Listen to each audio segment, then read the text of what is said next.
Hello friends, welcome to my YouTube channel Sumit study centre SSC. दोस्तों, मैं आपके लिए लेकर के आया हूँ फिजिक्स का ऑब्जेक्टिव का सॉल्यूशन। तो आप लोग अपने क्वेश्चन को निकाल करके उसको करेक्ट आंसर से मैच करा लीजिए। चलिए शुरू करते हैं। फर्स्ट क्वेश्चन है इसका, 4 डायोप्टर क्षमता वाले लेंस की फोकस दूरी होती है। तो दोस्तों, हमको पता है इसके फॉर्मूले से हम मतलब टाइम ज़्यादा नहीं लगे, इसलिए जल्दी से इसके आंसर को ही डायरेक्ट हम बता देते हैं, फिर आप लोग मैच करा लीजिए। इसका होगा 0.25 मीटर। इसी का दूसरा क्वेश्चन है, जल्दी से करा देता हूँ। निम्नलिखित में कौन वर्ण विक्षेपण क्षमता के लिए सही है? तो इसमें होगा आपका ए। इसमें ए नंबर करेक्ट है। उसके बाद दोस्तों, आप लोग मैच कराते चलिए साथ में मेरे। यदि कांच के एक लेंस की अपर्तनांक 3/2 दी गई है कि हवा में फोकस की दूरी एफ ए हो और पानी म्यू इज इक्वल टू 4/3 में एफ डब्ल्यू हो तो क्या होगा? तो इसमें हो जाएगा आपका डी नंबर, डी। दोस्तों, इसी के साथ फोर्थ नंबर है, निम्नलिखित में कौन संबंध प्रकीर्णन प्रकाश की तीव्रता आई और प्रकाश के तरंग दैर्घ्य के लिए सही है? तो दोस्तों, इसी के साथ इसका 4 नंबर होगा। फिर उसी के बाद पांचवा का, निम्नलिखित में कौन इलेक्ट्रिक पर आवेश के लिए सही है? तो इसके लिए आपका डी आंसर सही होगा। निम्नलिखित में कौन सोडियम का कार्य फलन होता है? तो इसमें आपका इसमें आपका सी नंबर होगा, सी नंबर। फिर फोर्थ नंबर में है, मतलब सेवेंथ नंबर में, नाभिक में न्यूट्रॉनों की संख्या कितनी होती है? तो ए माइनस जेड होती है। फिर इसी के साथ आपका 8 नंबर, निम्नलिखित में कौन विद्युत चुंबकीय तरंग नहीं है? तो ये है ध्वनि। फिर उसके बाद है, पारदर्शी माध्यम हीरा के लिए क्रांतिक कोण होता है। तो इसके लिए डी होगा 24.41। फिर उसके बाद दोस्तों, फोटोन की ऊर्जा बराबर होती है E equal to H nu, ये जो कि आपको इसमें आंसर दी गई है, ए वाले ऑप्शन में आंसर आपको दी गई है। फिर उसके बाद दोस्तों, चुंबकन क्षेत्र की तीव्रता एच के बराबर होता है। तो ये आपको ए नंबर V0/V0 होता है। ठीक है। उसके बाद निम्नलिखित में कौन ऊंचाई ट्रांसफार्मर के लिए सही है? तो ये आपका बी आंसर होगा।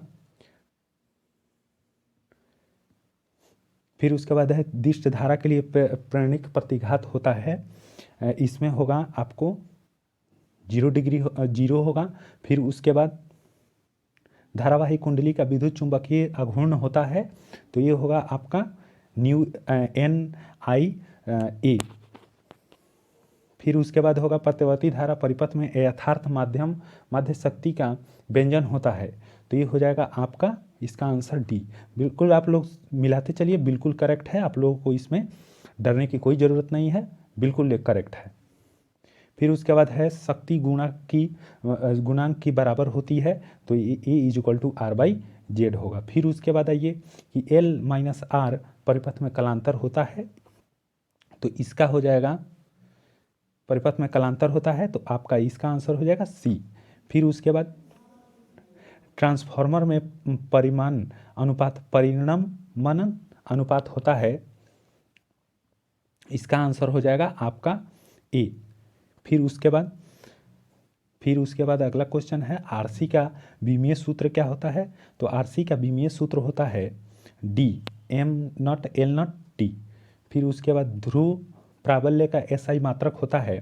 ध्रुव प्राबल्य का एसआई मात्रक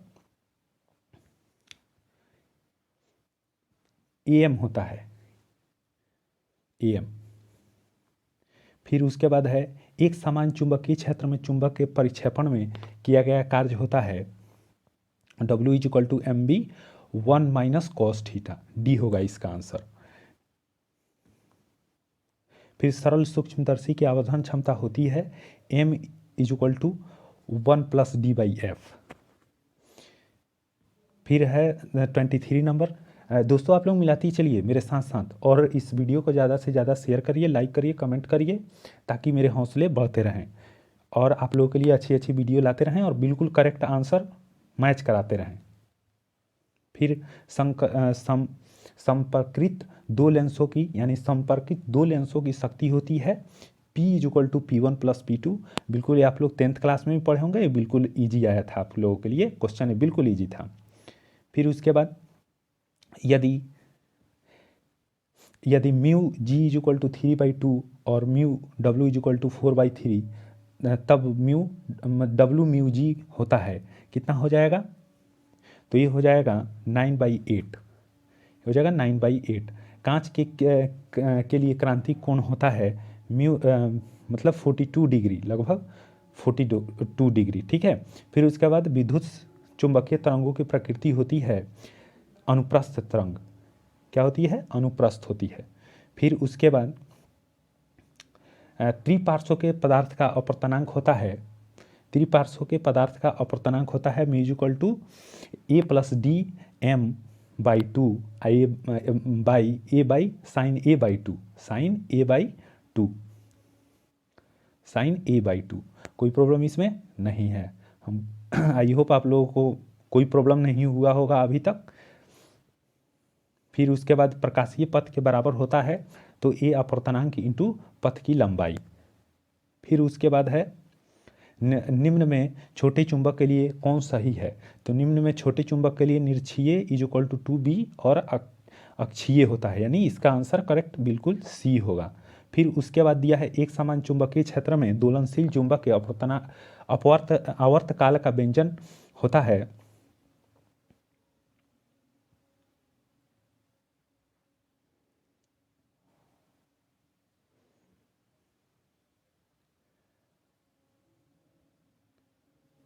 (32) नंबर है, निम्नलिखित में कौन ट्रांजेंट नियम के लिए सही है? तो इसमें दोस्तों हो जाएगा आपका ए। फिर उसी के साथ है 33 में, यहाँ पे गलती से 3 नंबर लिख दिया है, लेकिन वो 33 है, तो इसमें दोस्तों आपका हो जाएगा ए। फिर उसके बाद है निम्नलिखित में कौन सा संबंध सही है? तो इसमें हो जाएगा आपका डी। फिर उसके बाद है निम्नलिखित में कौन सी निर्वात में विद्युत चुंबकीय तरंग की चाल के लिए सही है? तो इसमें हो जाएगा आपका दोस्तों सी। फिर उसके बाद है किसी बिंदु पर विद्युत क्षेत्र की तीव्रता होती है, तो इसमें विद्युत क्षेत्र की तीव्रता वाले आपका बी हो जाएगा। फिर उसके बाद है आवेश का पृष्ठ घनत्व होता है, तो ई इक्वल मतलब Q/A होता है। फिर उसके बाद गोलीय संधारित्र की धारिता होती है, तो उसका होता है आपका 38 का, ये हो जाएगा आपका ए। फिर उसके बाद है 39 1 μ2 के बराबर होता है, तो μ1/μ2 ये दोस्तों हम लोग 10th में भी पढ़े थे, ये तो बहुत ईजी होगा आप लोगों के लिए।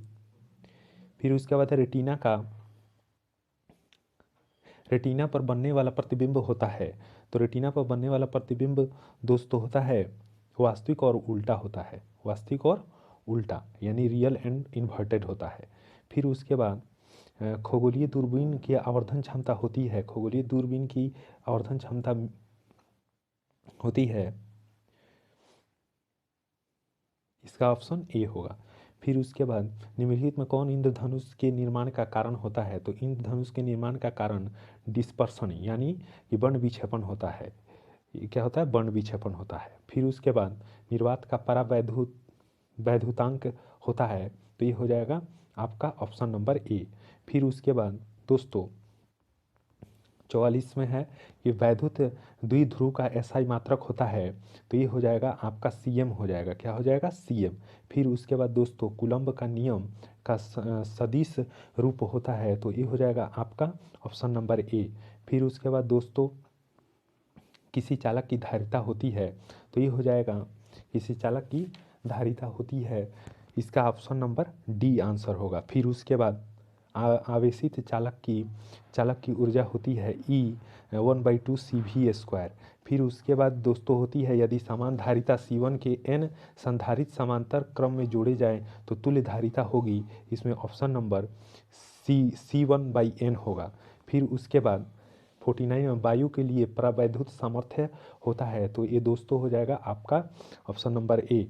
फिर उसके बाद निम्नलिखित में कौन संबंध द्रव्यमान और ऊर्जा के लिए सही है, तो ये हो जाएगा E=mc²। ये दोस्तों आइंस्टीन दिए थे, ये आइंस्टीन का इक्वेशन है, इसको बोला जाता है आइंस्टीन इक्वेशन। फिर उसके बाद नंड गेट का संकेत होता है, तो ये होता है आपका ऑप्शन नंबर डी हो जाएगा। फिर उसके बाद दोस्तों अर्ध आयु का T½ एवं 6 नियतांक में संबंध होता है, तो ऑप्शन नंबर ए होगा। फिर उसके बाद 54 में निम्नलिखित में कौन अल्फा कण के लिए सही है, तो ये अल्फा कण के लिए आपका हीलियम नाभिक सही है। ठीक है, आई होप आप लोग अच्छे से मिला रहे होंगे, और वीडियो को ज़्यादा से ज़्यादा शेयर करिए ताकि ये सभी बच्चों के पास पहुंच सके, और मेरे चैनल को ज़्यादा से ज़्यादा सब्सक्राइब करिए। तो ये ऑप्शन नंबर इसका बी हो जाएगा। फिर उसके बाद निम्नलिखित में कौन बायो-स्वार्ट नियम के सदिश समीकरण का स्वरूप है, तो ये हो जाएगा ऑप्शन नंबर आपका ए हो जाएगा। फिर उसके बाद दोस्तों 56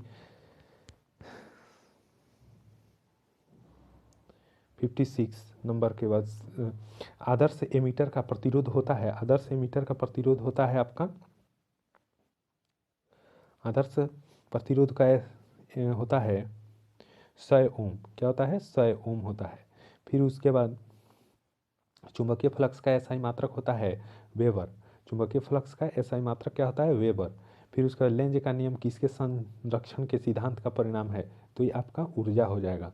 फिर उसके बाद प्रेरणिक प्रतिघात होता है, तो ये होता है आपका XL2πfL। फिर उसके बाद 64 में हो जाएगा विद्युत तीव्रता का एसआई मात्रक होता है N/C।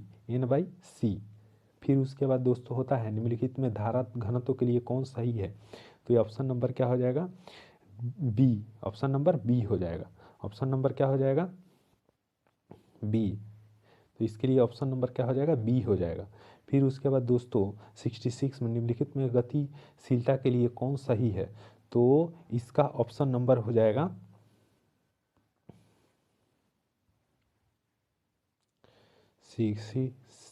तो इसका ऑप्शन नंबर ए हो जाएगा। इसका ऑप्शन नंबर क्या हो जाएगा? ए हो जाएगा। फिर उसके बाद दोस्तों नीला रंग के लिए कार्बन प्रतिरोध का कलर कोड होता है, तो इसका हो जाता है 3। क्या होता है? 3।